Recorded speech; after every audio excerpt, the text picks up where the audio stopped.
तो दोस्तों good evening. आइए एक बार फिर से हम क्या करते हैं, जो कंपोजिट बार में हम क्वेश्चन करा रहे थे, ठीक है, उसी क्रम में हम क्या बोलते हैं और क्वेश्चन को देखते हैं। ठीक है, तो एक क्वेश्चन है, ठीक है, उसको पढ़ते हैं, समझाते हैं, उसके बाद उसे सॉल्व करते हैं। ठीक है, क्वेश्चन है दोस्त कि दो वर्टिकल छड़े, दो ऊर्ध्वाधर छड़े यानी वर्टिकल छड़े, जिसमें एक स्टील की है और दूसरी क्या है वो तांबे की है। मतलब कि एक स्टील की यानी इस्पात की है, दूसरा क्या है कापर की है। ठीक है, यहाँ पे बनाया है ये रेड कलर की जो मैंने आपको यहाँ पे रॉड दिखाई है, स्टील रॉड यानी जिसको मैंने वल माना है, ठीक, वो आपकी स्टील की है। और ये वाला जो मैंने ब्लू कलर से बनाया है, जो इसको मैं 2 माना यानी कापर की रॉड है। ठीक है, अच्छा, फिर क्या कह रहा है, ऊपरी सिरों पर मजबूती से 500 mm की दूरी पर फिक्स है। आप देख रहे होंगे यहाँ पे ये फिक्स है, ये फिक्स का साइन होता है। तो इनके और इसके बीच में क्या डिस्टेंस जो है कितना बाबू है, 500 mm है। ठीक है, जैसा कि चित्र में दिखाया गया है।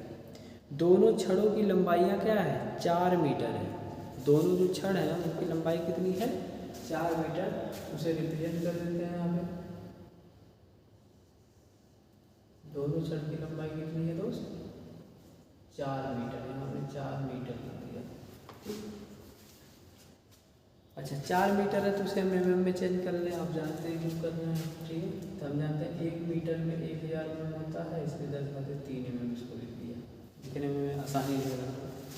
ठीक, और व्यास कह रहा 20 mm है। दोनों का व्यास कितना है, 20 mm, यानी इसका भी जो क्रॉस सेक्शन एरिया है यहाँ दिखा दे रहे हैं, इसका भी, दोनों का जो क्रॉस सेक्शन एरिया है कितना बाबू, 20 है। यही भी दिखा दे रहे हैं 20 mm, इसका भी 20 mm। ठीक, ये समझ में आ गया होगा। ठीक है, आगे क्या क्वेश्चन में कह रहा है, तो निचले दोनों सिरों को एक दृढ़ क्षैतिज रॉड से जोड़ा जाता है। आप जान रहे हैं ऊपरी सिरे, ये वाला ऊपरी सिरा था जिसे फिक्स कर दिया गया था, निचला सिरा ये दोनों बच्चे थे। इसको क्या किया गया, एक रिजिड हॉरिजॉन्टल बार थी जिसमें लगा दिया गया। ठीक है, यहीं पे एक चीज़ हम देख लेते हैं, दोनों छड़ों का जब व्यास हमारा समान है तो इसका एरिया निकाल लेते हैं। ठीक है, यानी AST बराबर क्या हमारा है, ये कापर, यानी हम बोल सकते हैं A1 बराबर A2 बराबर π/4 इंटू 20 का स्क्वायर। ठीक, कर सकते हैं ना, mm का स्क्वायर आ जाएगा। ओके, फिर क्या कह रहा है बाबू, कह रहा तथा 5 किलो न्यूटन का एक भार चित्र के अनुसार लगता है, यानी इसका चित्र बनाया हुआ होगा आपकी किताब में। ठीक है, चलो देखते हैं कहाँ लगता है। इसको आपको लगाया हुआ दिखाया है यहाँ पे, दूसरा वाला यूज करते हैं, ये यहाँ पे ऐसे लगा देना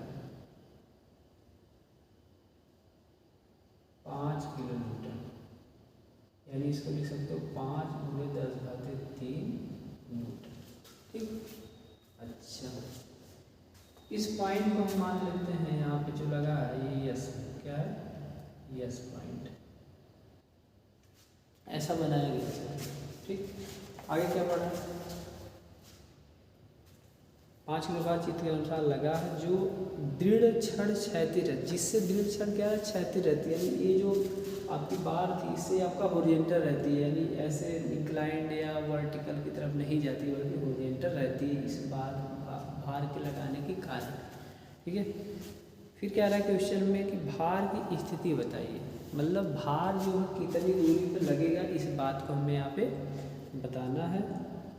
दूसरी बात बताना है कि स्टील में स्ट्रेस ज्ञात करना है, स्टील और तांबा दोनों में स्ट्रेस को ज्ञात करना है। ठीक, जिसमें आपको एक स्टील की वैल्यू दे रखा है, ये स्टील की वैल्यू यहाँ मैंने लिख दिया है, ई कापर की वैल्यू भी हमें दे रखा है। ये बात तो हमको समझ में आ गई होगी शायद। ठीक, जब ये बात हमें समझ में आ गई तब हम क्वेश्चन क्या करते हैं, आगे लगाने का प्रयास करते हैं। अच्छा, एक चीज़ और है, जब अब ये अगर देखा जाए तो एक टोटल भार है यानी P, ठीक, P क्या है, टोटल भार है। अच्छा, अब हम क्या करते हैं, चूंकि ये टोटल भार है, ठीक, तो ये जो स्टील की रॉड होगी, जो कॉपर के मतलब रॉड होगी, उसमें भी तो कुछ ना कुछ लोड लग रहा होगा, तो इसको हम मान लेते हैं, ठीक है। यहाँ से हमने डॉटेड करके 20 से इसके रॉड से लिया, एक लोड यहाँ पे दिखा दिया, यहाँ पे भी हमने ऐसे करके लाए और एक लोड को हमने यहाँ पे दिखा दिया, ठीक। अगर हम इसको दिखाएं यहाँ से, इसको हम मान लेते हैं ये F1 होगा, ये क्या होगा हमारा F2 होगा, या इसको आप P1 मान लो, उसको P2 मान सकते हो, कोई दिक्कत नहीं, ठीक। तो इस पॉइंट जहाँ पे लग रहा है इसको हम क्या मानते हैं, यम मान लेते हैं, ठीक, इसको हमने यन मान लिया, ठीक, बात समझ में आ रही है ना। अच्छा, इसके बाद हम क्या करते हैं, ये जो हमारा बल जो लगा हुआ है 5 किलोन्यूटन का, उसको हम मानते हैं यहाँ से कितनी दूरी पे है, यक्स दूरी पर है, कितना दूरी बाबू, यक्स दूरी पर है, क्योंकि उसकी स्थिति बतानी है ना, यानी स्थिति मतलब ये बल कहाँ पे लगे जिससे ये जो हमारा रिजिड हॉरिजॉन्टल जो बार है वो हॉरिजॉन्टल रहे, बात समझ में, इसको बताना है। अच्छा, इसको हमने P1 P2 अभी तक लिखा, इसलिए F1 ना मान के हमें यहाँ पे P1 लिख दे रहे हैं, यहाँ पे P2 मान ले रहे हैं, कोई दिक्कत हमको नहीं होगा, इस बात को हम लोग भली बात जानते हैं, ठीक। तो ये हमारा सवाल है। अब हम इसका सॉल्यूशन देखते हैं किस तरह से इसे सॉल्व किया जाएगा, ठीक। तो बाबू आप जान रहे हो ये हॉरिजॉन्टल अगर रहेगी और इस लोड के कारण क्या होगा, इसकी जो लंबाई है यानी दोनों जो रॉड हैं उनकी लंबाई में जो वृद्धि होगी वो क्या होगी, समान होगी, वो तो समान होगी ना। तो पहले हम पहला सिद्धांत लगाते हैं, ठीक। अच्छा, उससे पहले हम चाहें यहाँ पे, तो हम इस चीज़ को सीख चुके हैं कि हम देख रहे हैं E1 और E2 दिया है, तो हम मॉडुलर रेशियो निकाल लें, तो वो ऐसे लगाते हैं, मॉडुलर रेशियो M बराबर निकाल लिया, क्या होता है बाबू, E1 बट्टे E2 यानी E स्टील बट्टे E का, तो आप यहाँ निकाल लीजिए, 2 गुणे आपका 10⁵ अपान 1 × 10⁵, ये इससे कट जाएगा और बचेगा आपका 2, तो मॉडुलर रेशियो कितने आ गया आपका, 2 आ गया, ठीक। अच्छा, अब चूंकि लंबाई में वृद्धि दोनों में समान होगी, जब दोनों में समान होगी तो पहला रूल जो हमारा कंपोजिट बार का वो लग जाएगा, यानी हमारा डेल्टा जो L1 आएगा वो डेल्टा L2 के बराबर आने वाला है। इसको जब सॉल्व किया गया था तो हमने बताया था कि σ1 आपका यहाँ क्या हो जाएगा, σ2 × M आएगा, या इसी को लिख सकते हैं हम क्या, σ1 बट्टे E1 बराबर σ2 बट्टे E2, इससे हम लिख सकते हैं। तो हम यहाँ से निकाल लें σ1 बराबर σ2 × M का मान कितना बाबू, 2, इसको हमने इक्वेशन फर्स्ट बना दिया, क्या किया, इक्वेशन इसको हमने फर्स्ट बना दिया। ये बात समझ में आ गई होगी आपको, ठीक। इसके बाद हम क्या करते हैं, जो हम कंपोजिट बार में इसका रूल नंबर 2 पढ़े हैं उसको लगाते हैं, रूल नंबर जो 2 पढ़े हैं उसको लगाते हैं। रूल नंबर 2 क्या था, रूल नंबर 2 हमारा था कि जो टोटल आपका लोड लग रहा है, ठीक है, यानी 5 किलोन्यूटन जो है, ठीक, वो दोनों रॉड हो या किसी रॉड हो, उनमें जो फोर्स अलग अलग लगेंगे उनके समेशन के बराबर हो। यहाँ पे भी क्या हो जाएगा हमारा, P बराबर आ जाएगा, तो हम फोर्स को क्या लिख सकते हैं, जैसे P1 बराबर हम यहाँ पे क्या लिख सकते हैं, आप अगर बात करें आप कहोगे सर σ1 × A1 लिख सकते हैं, और P2 बराबर σ2 × A2 रख सकते हैं आप, यही तो होगा बाबू ना। तो यहाँ पे आप लिख दीजिए, तो P1 + P2 आप करोगे, यहाँ पे P1 + P2 लिखोगे तो उसके स्थान में आप लिख देते हैं क्या, σ1 A1 और प्लस σ2 A2। और हम देख रहे हैं कि यहाँ पर हमें रिलेशन निकालना है कि जो σ1 है, जो σ1 है वो क्या है आपका 2 × σ2 है, तो P का मान देखो कितना आपका है, आपका है 5 × 10⁻³ = σ1 का मान रख दो 2 × σ2 × A1 धन, यहाँ क्या हो जाएगा सिग्मा 2 इंटू A2। ठीक, अब आप देख क्या रहे हो कि A1 जो A2 के बराबर है। A1 क्या है? A2 के बराबर है। जब आपका यहाँ A1 A2 के बराबर होगा तो आपका यही क्या बन जाएगा? देखो यही बन जाएगा क्या? 5 इंटू 10⁻³ इक्वल टू 2। देखो ये आपका है 2A है, तो A1 A2 के बराबर आएगा, तो इसको हम लिख सकते हैं 3 सिग्मा 2 इंटू A1। भाई ये वाला एक है, इसमें जुड़ जाएगा क्योंकि A1 बराबर A2 आपको आप दिखा भी दिए।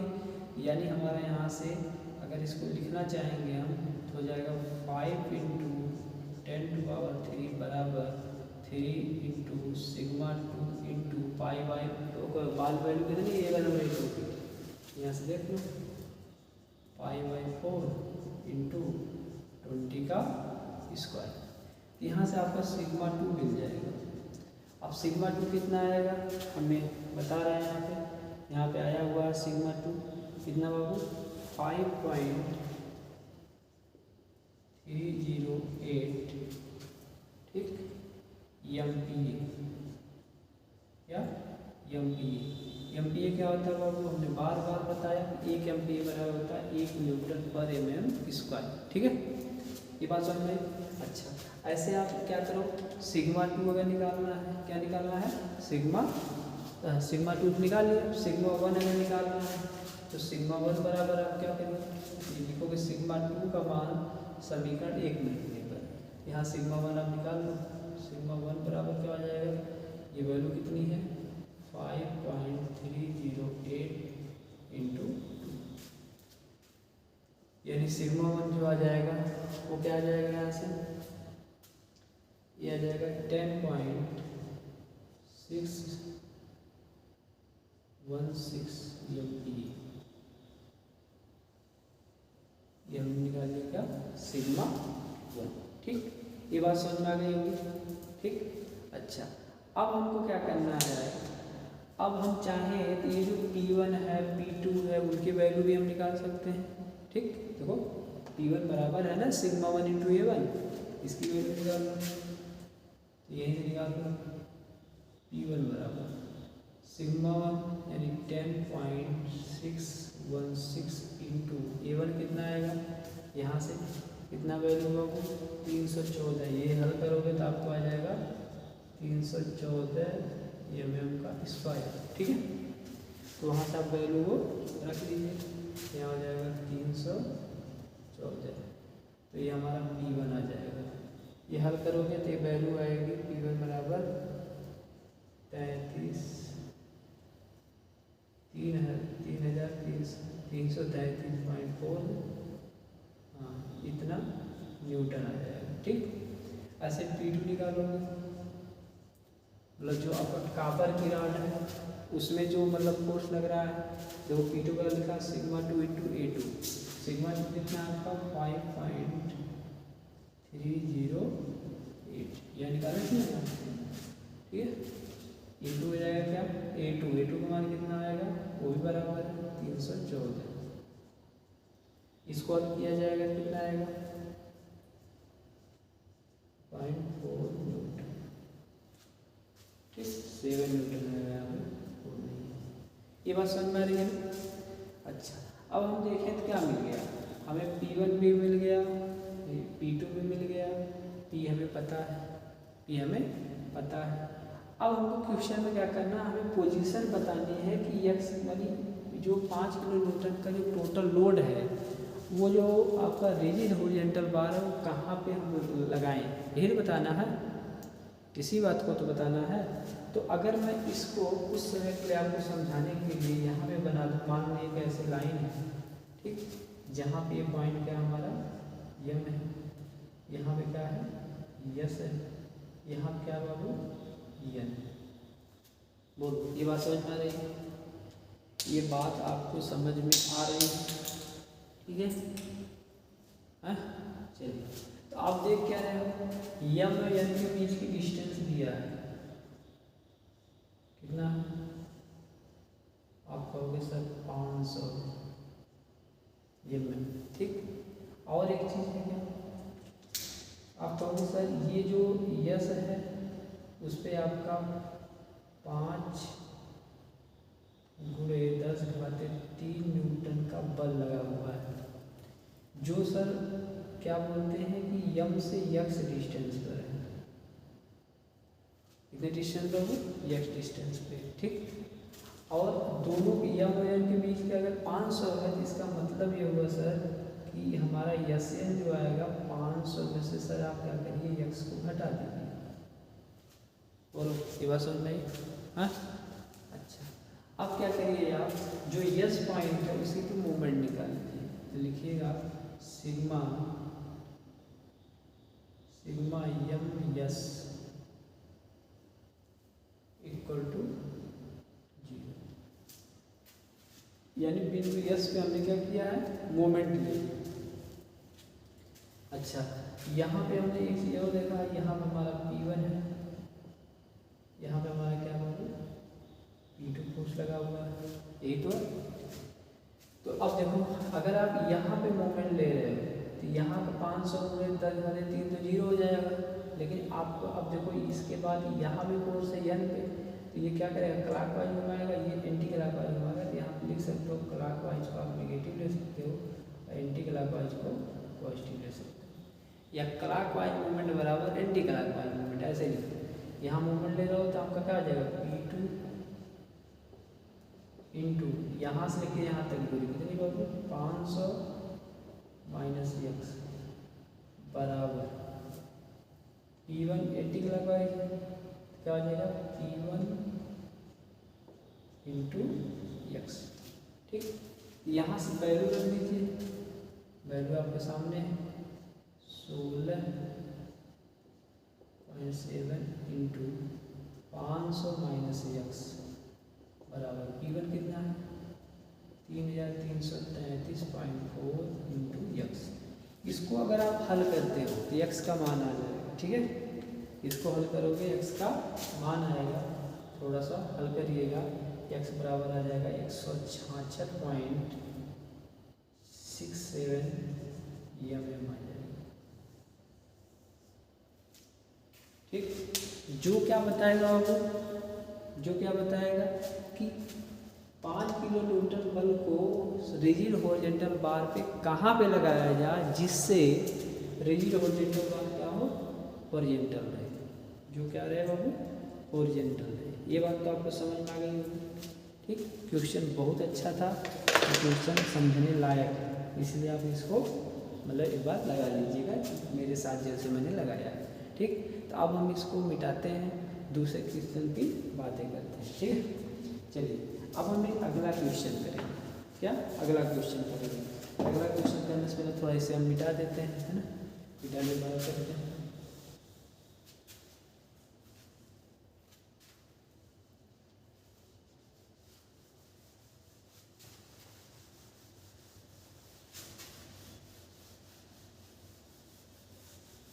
इसको मिटा दिया जाता है, उसके बाद क्वेश्चन लगाया जाता है।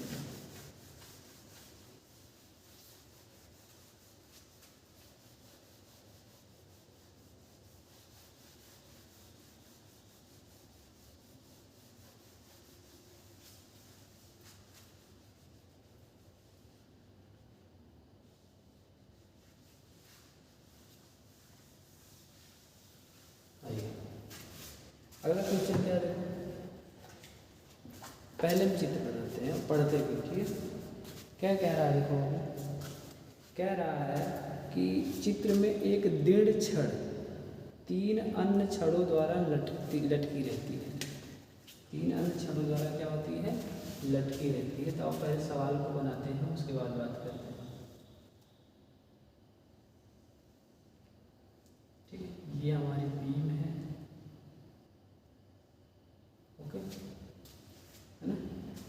3 है, 3 कलर भी हम यूज करेंगे।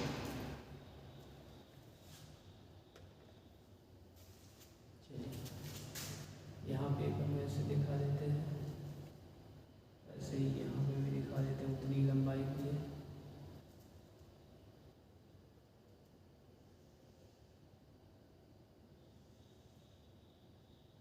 ये दोनों जो रॉड हम बना रहे हैं ये कहीं ही कलर से, ये समझिएगा एक ही तरह की। ठीक, अच्छा एक और बनाते हैं।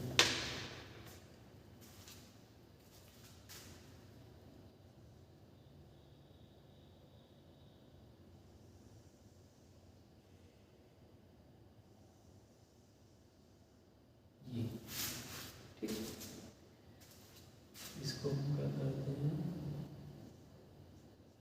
यहाँ फिक्स कर देते हैं, इसको यहाँ फिक्स कर देते हैं, यहाँ फिक्स कर देते हैं। दिख रहा है ना? चलिए अब बाबू देखो क्या है इसमें दिया, चित्र में क्या इसमें दिया, ये जो छड़ है इसकी लेंथ जो है वो 200 mm है। ठीक, और इसकी भी लेंथ कितनी है, 200 mm। ठीक है, और ये जो बीच वाली है इसकी लेंथ दिया है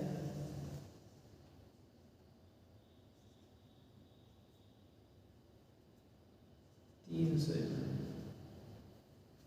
ठीक है, बात समझ में आ रही है ना? अच्छा एक चीज और चित्र में बनाए, इस पे जो फोर्स लग रहा है ये वो मार कर गिर गया है।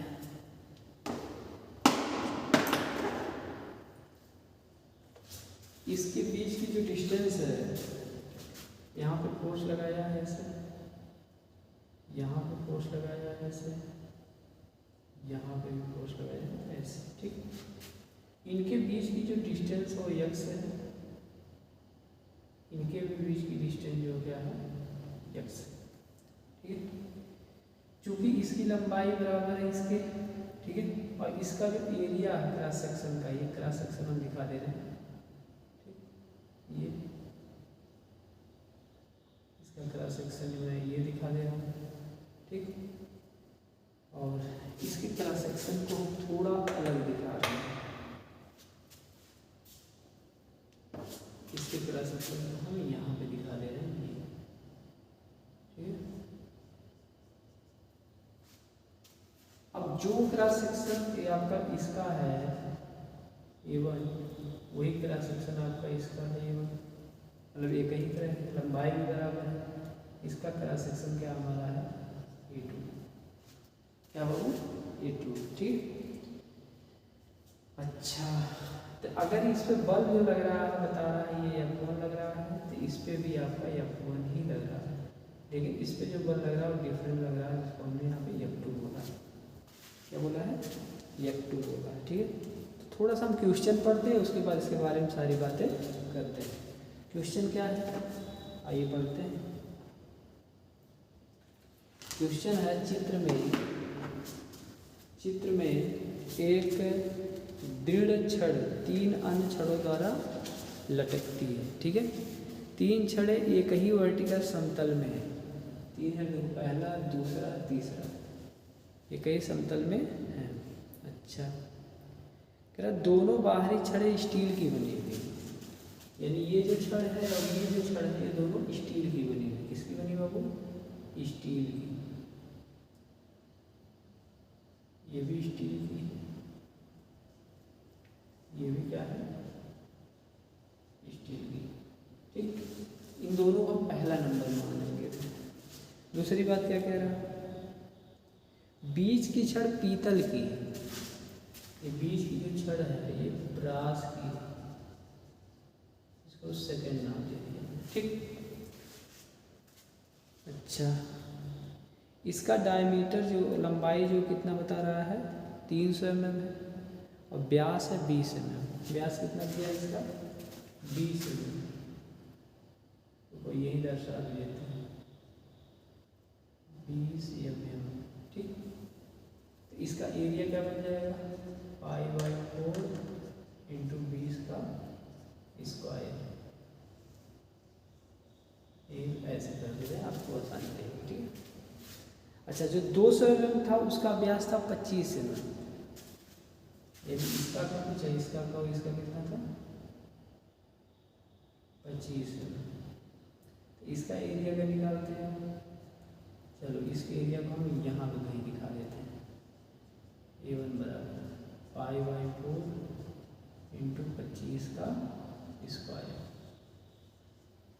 बात समझ आ रही है? फिर क्या कह रहा है बाबू, कह रहा 100 किलो न्यूटन का भार, 100 किलो न्यूटन भार के कारण छड़ों में उत्पन्न बल ज्ञात कीजिए। अब 100 किलो न्यूटन के भार के कारण कह रहा है छड़ों में उत्पन्न बल ज्ञात कीजिए। भार लगने के बावजूद भी जो छड़ है, रिजिड छड़ है, वो क्या होनी चाहिए, हॉरिजॉन्टल रहनी चाहिए। यानी इस पे जो टोटल लोड लग रहा है, चलिए रेड कलर यूज कर लेते हैं, ये जो बीम जैसा है इस पे जो टोटल लोड लग रहा है यानी पी इसको बोलते थे, ये है आपका 100 किलो न्यूटन, यानी 100 10⁻2 यहाँ पे 3 यहाँ पे 10⁵ न्यूटन आएगा। ठीक, इतना बात सबको समझ में आ गई होगी अभी तक जो भी हमने ब्यौरा आपसे बातें की है। ठीक है, अब क्या करते हैं दोस्त, अब सवाल में देखते हैं ई स्टील का मान कितना दिया है।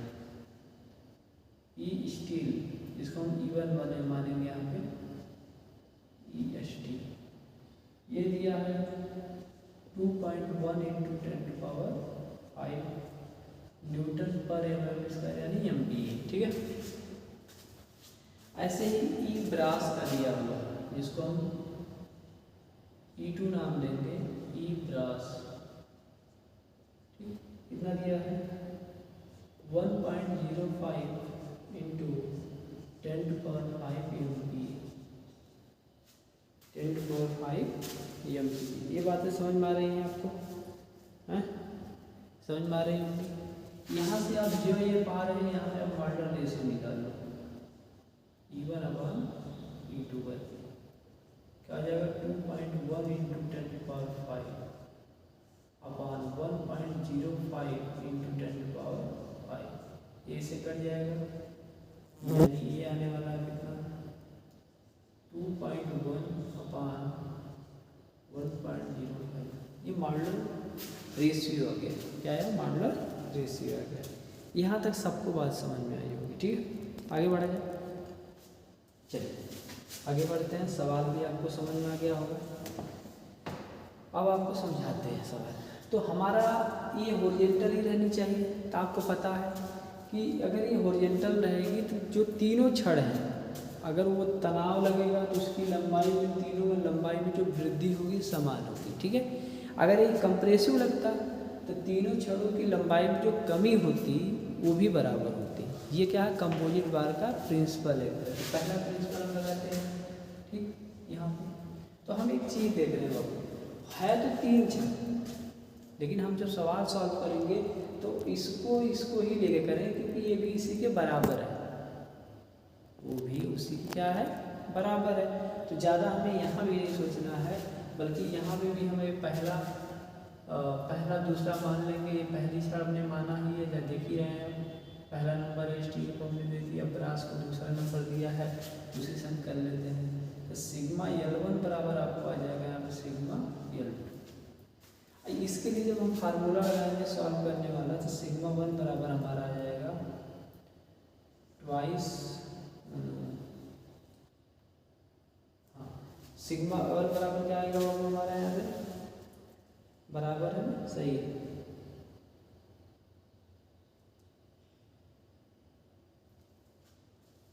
ठीक, यहाँ एक चीज़ आपको समझ में आनी चाहिए, क्या पता है, यहाँ पे एक चीज़ देख रहे हैं आप, तो यहाँ पे जो लंबाई है इसकी अलग अलग है। इसकी लंबाई 200 है, इसकी लंबाई कितनी है 300 है, उसकी लंबाई कितनी है 300 है।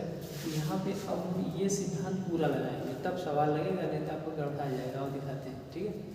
तो हमारा डेल्टा एल, अगर हम डेल्टा एल बराबर देखें तो आपको पता होगा कि PL/A होता है, या इसी को सॉल्व करते हो तब P/A बराबर सिग्मा हो जाएगा L/E भी होगा फार्मूला।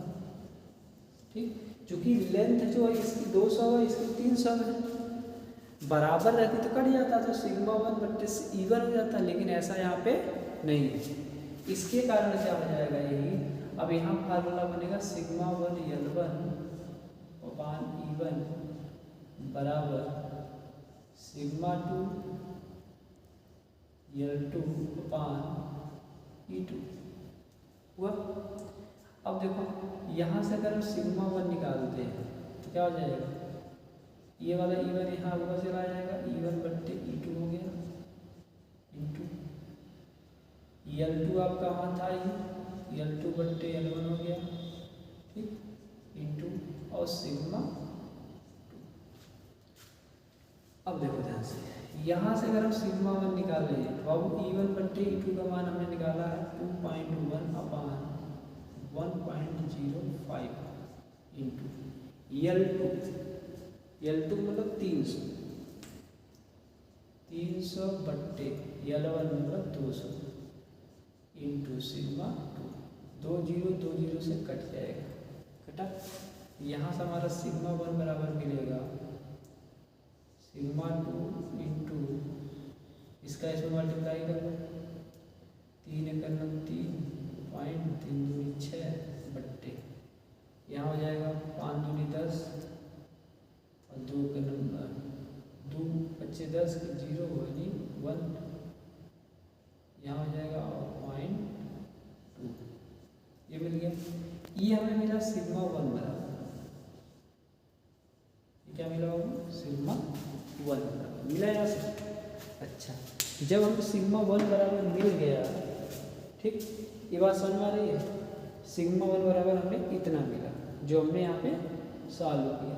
और इसको अगर हल करोगे आप तो ये लगभग हम जान रहे हैं, यहाँ पे दिया हुआ है कि सिग्मा वन बराबर जो आएगा, थोड़ा इसे और हल कर लेते हैं, तो सिग्मा वन बराबर आएगा 1 रहेगा यानी 3 सिग्मा 2।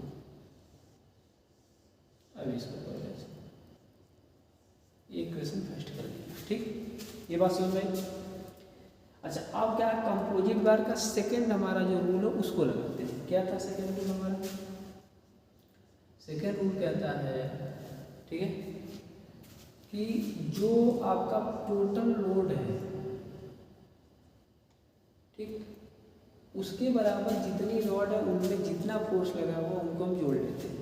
तो आप देख रहे हो क्या, ये F1 है धन, F2 है धन, फिर F1, यहाँ से P बराबर क्या होगा, P बराबर क्या होगा, F1 2 F1 प्लस F2 होगा। अच्छा, यहाँ से अगर हम रखें P बराबर हमारा मिलने वाला 2 इंटू, इसमें अगर स्टेज सिग्मा वन है तो सिग्मा 1 इंटू A1 हो जाएगा धन, यहाँ पे सिग्मा 2 इंटू A2 हो जाएगा, हो गया। अब देखो ध्यान से, अब P का मान रख दो, P का मान कितना है 10⁵ बराबर 2 इंटू सिग्मा वन का मान कितना 3 सिग्मा 2, सिग्मा वन का स्थान क्या हो जाएगा 3 सिग्मा 2 इंटू A1 का मान कितना देखो 5/4 इंटू 25 का स्क्वायर धन सिग्मा 2 इंटू A2 का मान कितना है 5/4 इंटू 20 का स्क्वायर। यहाँ से अगर आप हल करते हो तो सिग्मा 2 आएगा, क्या आएगा, सिग्मा 2 आएगा, और सिग्मा 2 की जो वैल्यू आएगी वो आएगी आपको कितना 30.68 MPa, ये सिग्मा 2। अब इस सिग्मा 2 की वैल्यू को अगर आप समीकरण 1 में रख देते हो, ठीक, तो आप यहाँ से सिग्मा 1 बराबर 3 इंटू सिग्मा 2 की वैल्यू कितनी है 30.68, हल कर लीजिए, इसकी वैल्यू कितनी है, ये बाबू आपका 92.04 MPa, ये मिल गया, ठीक, ये सिग्मा 1 मिल गया।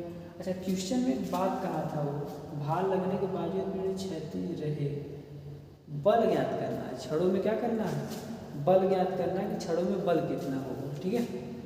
तो कहाँ लगाए, ऊपर मिटा देते हैं, ठीक है, ऊपर लगा देते हैं, यहाँ पर करते हैं, वो आप स्क्रीनशॉट ले लीजिएगा। अब बल निकालना है, तो बल बराबर यानी F1 या F2 का वैल्यू निकालना है, क्योंकि वो तो बराबर ही, तो F1 बराबर अगर निकालो क्या आ जाएगा सिग्मा 1 इंटू A1।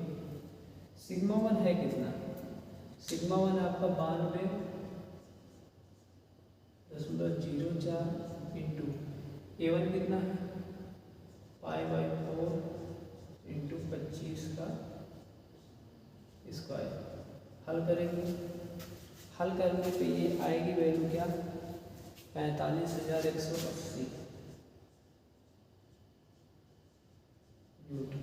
ठीक, ये अपन मिल गया, यानी इसमें फोर्स लग रहा है, यही फोर्स आपका इसमें भी लगेगा तीसरी वाली रॉड में। ठीक है, अच्छा अब हम यहाँ से F2 निकाल लेते हैं। क्या होगा सिग्मा 2 इंटू A2, चलो लिख ही देते हैं। सिग्मा 2 कितना है 30.68 गुणे A2 कितना है π/4 इंटू 20 का स्क्वायर। हल कर लीजिए, हल करने पे आएगा कितना 96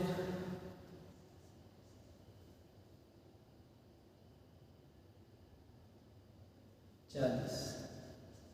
या आप क्या कर सकते हो जानते हो, आपको एक क्वेश्चन था ना ये, इसमें 2 का मल्टीप्लाई इसमें कर देते और ये 10⁵ में से घटा देते तभी आ जाता, फालतू का काम था। ठीक है, किताब में ऐसे ही लगाया, वैसे नहीं लगाना। बात समझ में आई आपको, ये सवाल समझ में आया कैसे लगाया गया, बात समझ में आ रही होगी शायद। ठीक, तो इस तरह से सवाल को लगाया जाता है। ऐसे ही एक सवाल और देखते हैं। ठीक है, चलिए इसको मिटा देते हैं, आपकी थोड़ा रिलैक्स कर लेंगे। हम बनाएंगे तो वीडियो आप लगा लीजिए, अगर आपको समझ में नहीं आए तो मिटाना तो पड़ेगा ही यार।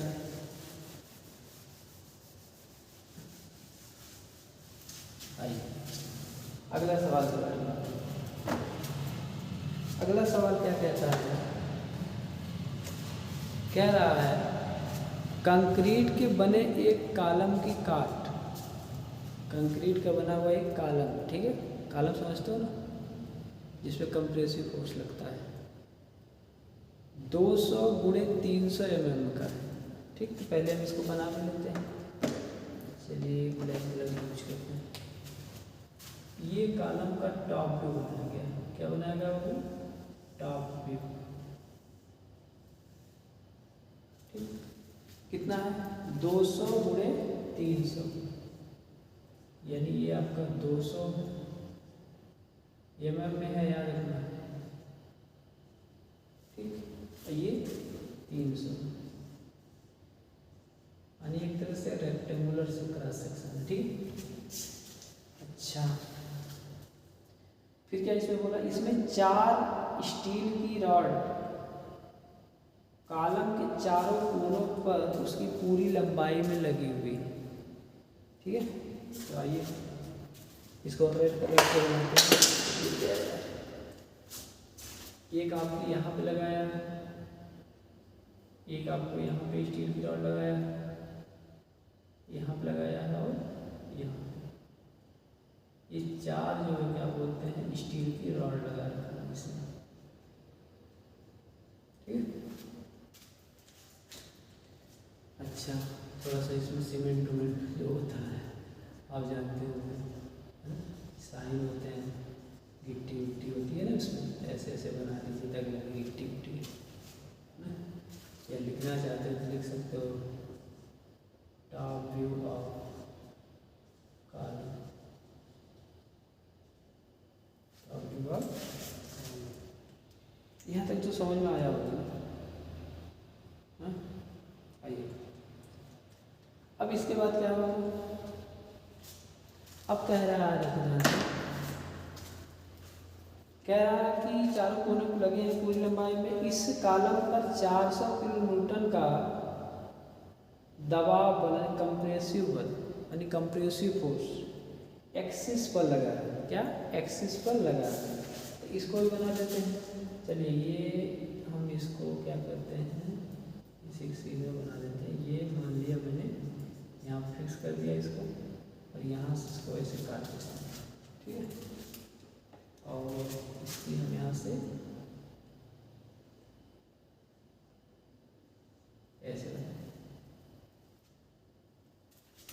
उसके बाद क्या है, यहाँ पे कंप्रेसिव नेचर का लगा ना, ये हम दिखा देते हैं, ये 400 किलोमीटर का पी बराबर कितना है 400 किलोमीटर, 4 × 10⁵ मीटर बोला जाएगा P2। ठीक है, फिर क्या कह रहा है हमको, यदि स्टील तथा कंक्रीट के लिए प्रत्यास्था गुणांक दिया हुआ है स्टील, ठीक, स्टील को E1 मान लो, यहाँ पे भी कितना दिया है 2 × 10⁵ MPa। कंक्रीट का कितना दिया है 1.6 × 10⁵ ठीक। वैसे आप किताब में न्यूटन पर mm² में लिखा हुआ है, मैं यहाँ पे ये जान के लिख रहा हूँ, दिया है ये 4 होता है, 4 दिया। तो कह रहा दोनों पदार्थों में प्रतिबल ज्ञात कीजिए, मतलब कंक्रीट में और स्टील में स्ट्रेस ज्ञात करना। प्रत्येक छड़ का व्यास 15 mm है, देखा ना, ये जो छड़ आपको दिखाई गई है, ठीक है, प्रत्येक का दिया हुआ है एरिया। चलो इसको बना देते हैं यहाँ पे और इसका निकाल लेते हैं।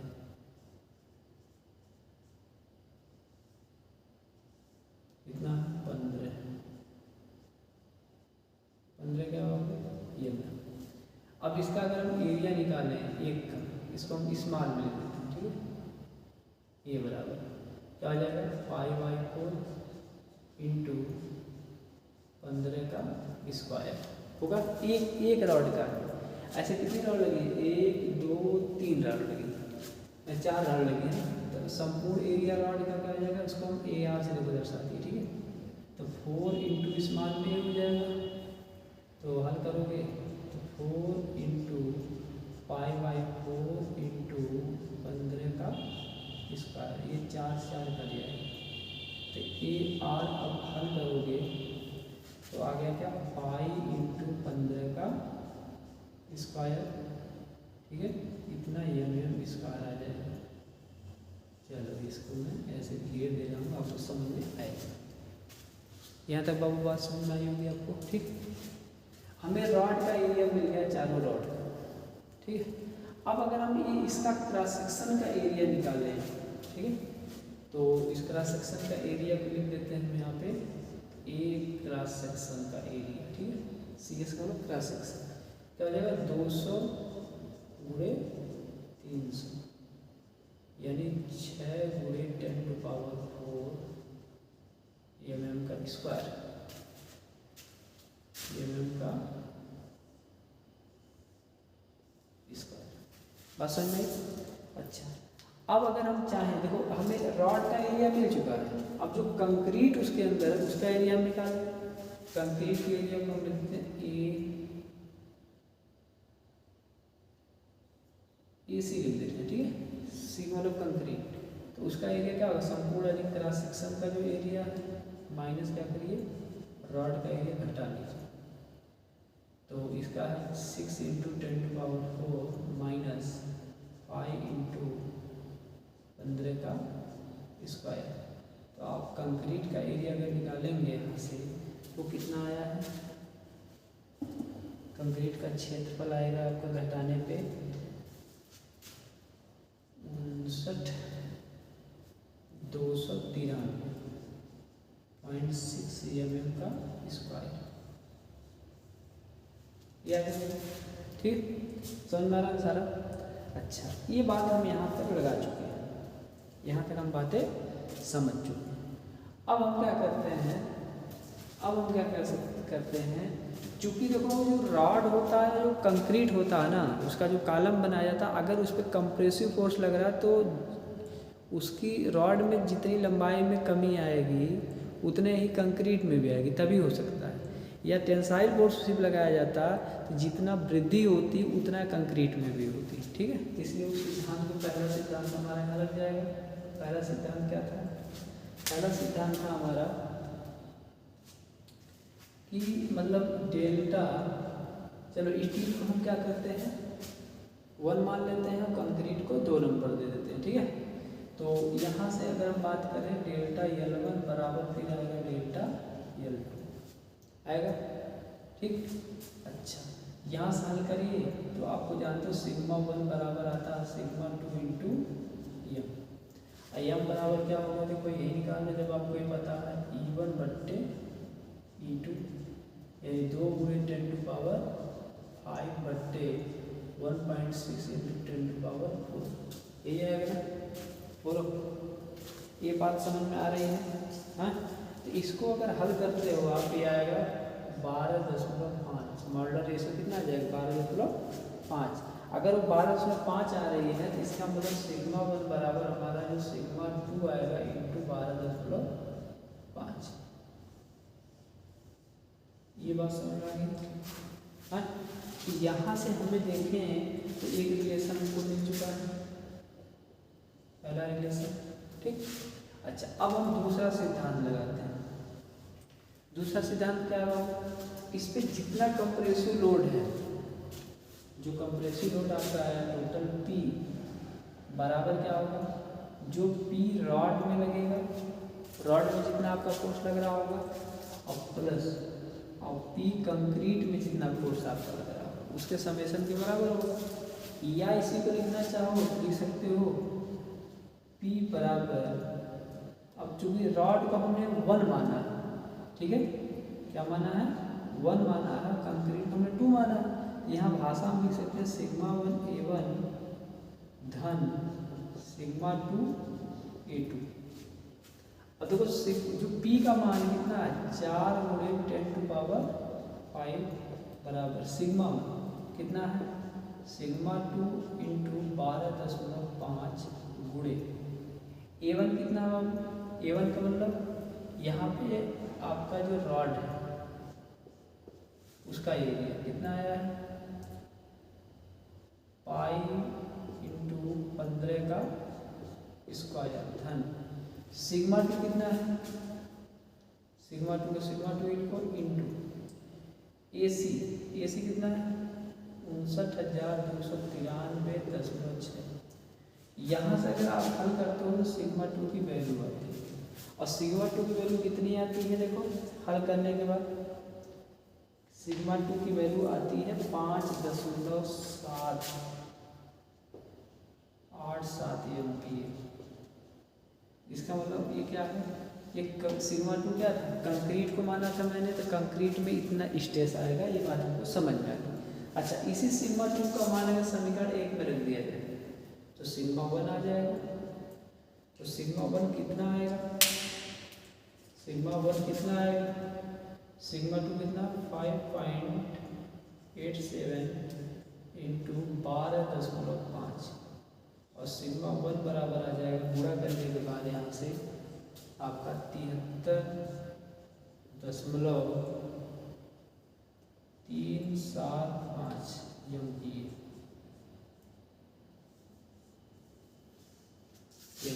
ये बात समझ में आ गई आपको? तो इस तरह से स्टील में और कंक्रीट में जो स्ट्रेस की वैल्यू है वो निकाला जा सकता है। मुझे पता है वीडियो काफ़ी लंबा हो जाएगा, है ना, इसलिए आज के लिए इतना ही। आप लोगों को गुड नाइट, आप लोगों को शुभ रात्रि, है ना, और आप लोग अच्छे से सपने आए।